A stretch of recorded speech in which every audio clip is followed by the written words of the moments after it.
दोस्तों, इस वीडियो में हम आपको महारानी कैकेयी के बारे में बताएंगे। वैसे तो आप लोगों ने इनका नाम रामायण में सुना ही होगा। इनका नाम सुनकर हमारे मन में इनके प्रति सम्मान की भावना नहीं आती और कैकेयी की भूमिका को नकारात्मक रूप में देखा जाता है। लेकिन क्या वास्तव में महारानी कैकेयी इतनी स्वार्थी थीं, जिन्होंने राजा दशरथ से श्री राम के लिए वनवास और भरत के लिए सिंहासन मांगा? आइए जानते हैं।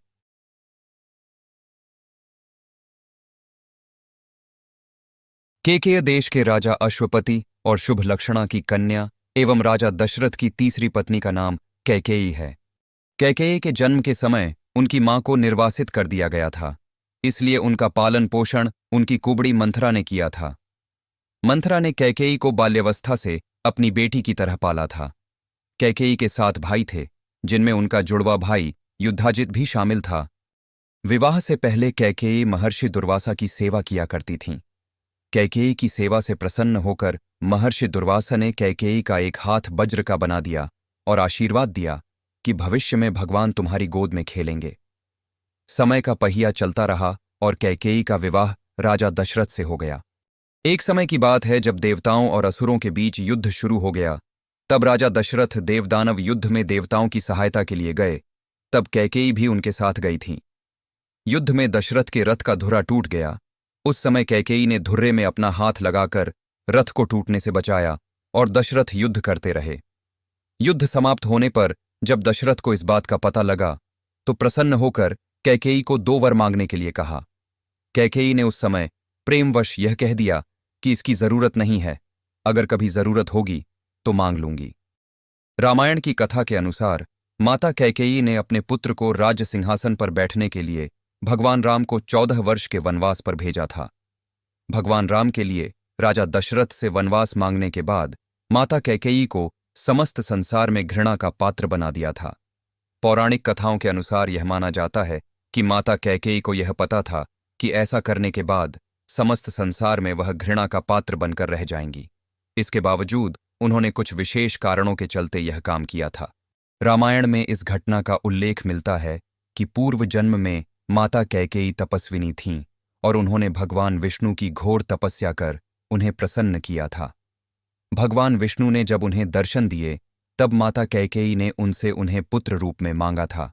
हालांकि भगवान विष्णु ने माता कैकेयी को यह वरदान देने से मना कर दिया और इसके बदले दूसरा कोई वरदान मांगने को कहा।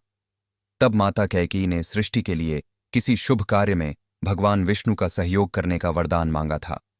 भगवान विष्णु ने माता कैकेयी को यह वरदान देते हुए कहा था कि त्रेता युग में रघुकुल में वह अवतरित होंगे और उनके पुत्र के समान ही माने जाएंगे। साथ ही उसी कुल की वधू होने के कारण वह हमेशा भगवान विष्णु के समीप रहेंगी।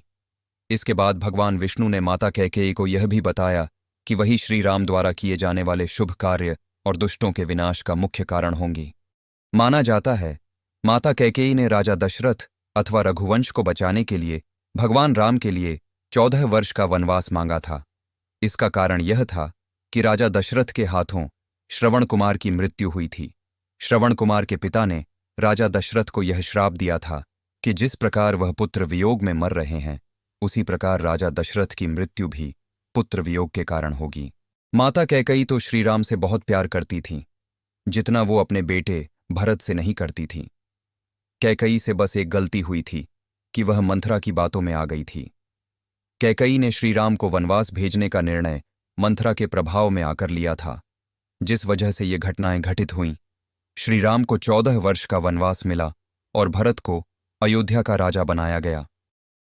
मानव जाति के लिए मानवता के मापदंड स्थापित करने के उद्देश्य में सफलता प्राप्त करने के लिए राम का वनवास आवश्यक था। इस प्रकार मात्र शक्ति कैकेयी की कामना से ही जग को राम मिल सके। वनवास से लौटकर स्वयं मर्यादा पुरुषोत्तम ने उन्हें प्रथम पूज्य माता के रूप में सम्मानित किया। जीवन भर उपेक्षा और निंदा सहकर भी और अपना सुयश त्याग कर उन्होंने मानवता को अनुपम भेंट और कीर्ति के नए मापदंड दिए।